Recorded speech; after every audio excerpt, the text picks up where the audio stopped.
Hi, fellow sojourners, and welcome back to another edition of Appropriate in the Culture. Well, ding dong, Roe is gone. The United States Supreme Court overturned Roe v. Wade, and on today's episode, we'll discuss the fallout, the freakout, and whether or not gloating is befitting for a Christian. I'm Pastor Shane, and I'll be the spiker of the football today as we appropriate some culture.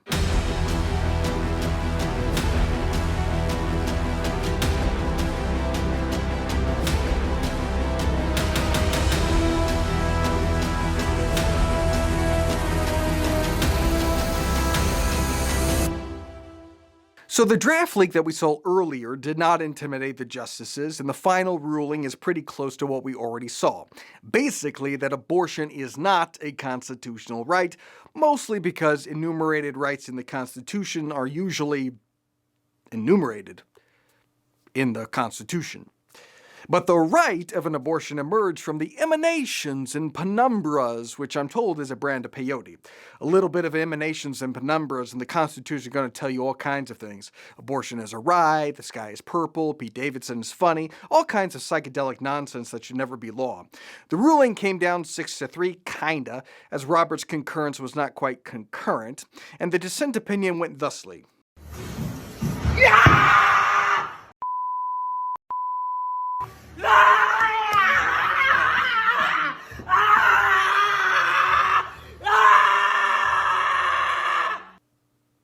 Yes, I too hate decorative pillows.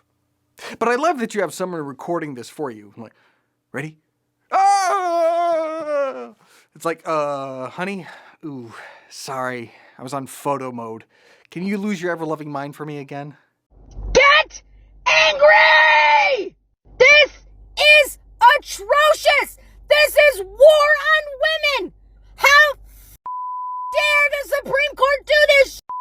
How do I have less rights than my mother? Not everybody believes in your sky daddy. Not everybody believes in your cloud papa.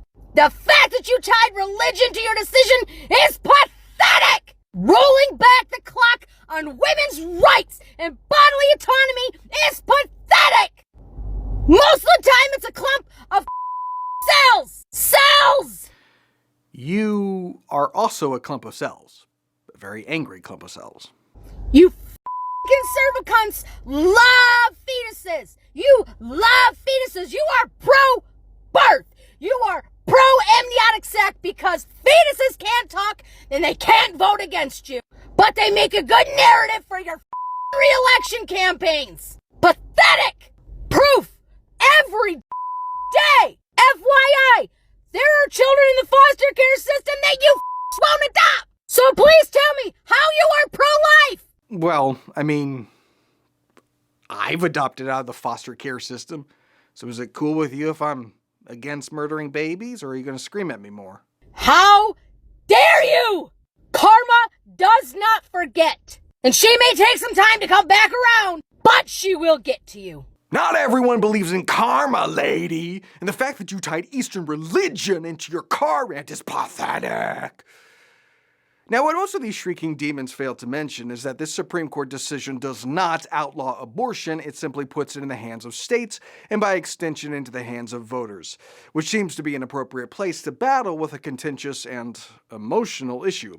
But instead of their ire being directed at politicians, most fixated on the justices, especially Clarence Thomas, who was repeatedly called the N-word. Lovely. Others boldly took their displeasure out on the children, my favorite being one lady who protested with her children holding a sign that read, "Don't force this on anyone." I like trolling my kids as much as the next, but that's a pretty sick burn. Corporate America got in on the issue with Amazon, Disney, Apple, Netflix, Bank of America, etc., vowing to cover the travel costs of their employees to procure abortions in states that permit it. It's cheaper than paying for maternity leave. Pretty messed up. But at least the corporations recognize that the overturning of Roe makes abortion a state issue, and different states will set different laws reflecting the will of their constituents. Some states will ban it outright, some will permit it with tougher restrictions, and some states will attempt to make it available until the fourth trimester. That's how our system works, though most people don't seem to realize that. It's genuinely depressing how many people in our country are unfamiliar with federalism. Like meme makers. Here's the Statue of Liberty giving us the finger as it heads back to France. I'm not sure why Lady Liberty hates babies so much, seems out of character, but I will note that the Statue of Liberty resides in New York, and in New York abortions are legal up to 24 weeks, and after 24 weeks if the mother's health is at risk. Health being very loosely defined. Mental health constitutes. But 24 weeks of abortion isn't good enough for Lady Liberty, so she's heading back to France where abortion is illegal after 14 weeks. Because freedom. The fact of the matter is, our blue states are far more permissive with abortion than pretty much all of Europe. Nevertheless, the Green Day punk rocker 50-year-old Billy Joe Armstrong declared at a concert in London that he was renouncing his citizenship and staying in England cause there's, quote, too much effing stupid in the world.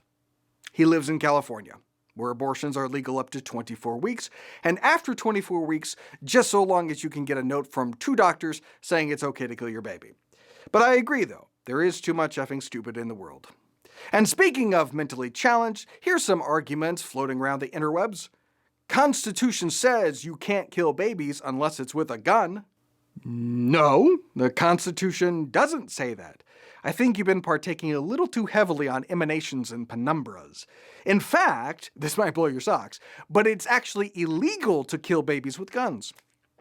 How devoid are we of critical thinking skills that people actually looked at that statement, processed it in their brains, and came to the conclusion, yes, this is a sound and cogent point. Share.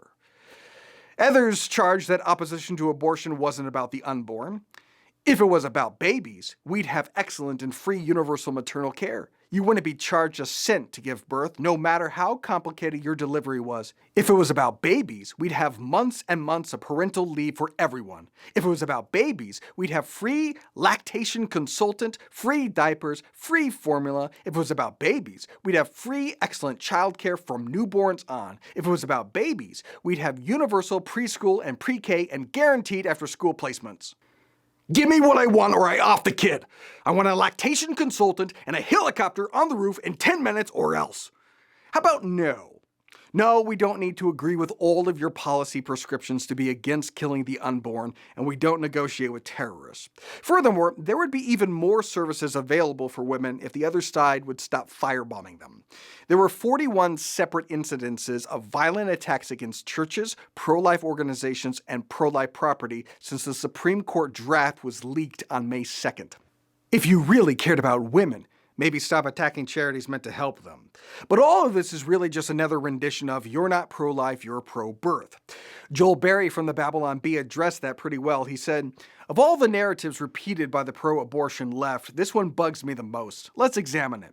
In our area alone, there are 4 crisis pregnancy centers. At these centers, you can get free prenatal care, free baby formula, free diapers, free clothes, free car seats and cribs, community support. There's a local pro-life center that offers free daycare to single moms who have jobs or need to go to school, free meals for kids, community, and support.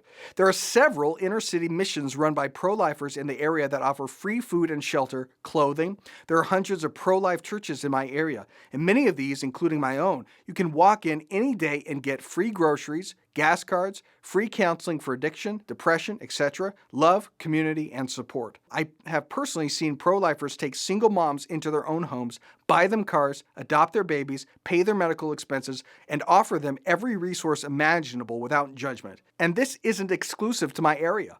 Pregnancy centers outnumber abortion clinics 3-to-1 in this country. Churches even more. No matter where you go, there is help for you.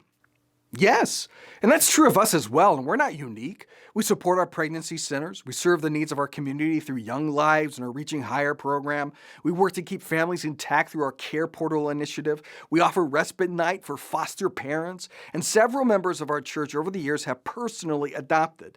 The notion that Christians only care about preborn life is completely and totally baseless. There's no facts or evidence or data or reason to back that claim up. None. Zip. Zilch. Actually, the evidence is quite to the contrary. Christians built the orphanages and hospitals and food pantries, and it's Christians who still lead the charge in all altruistic endeavors. Every single statistic and data point that we have demonstrates that. Now, obviously, that doesn't mean we're perfect. Far from it. And there are plenty of Christians who have even gotten abortions. We are recipients of grace, and we are called to be gracious in return.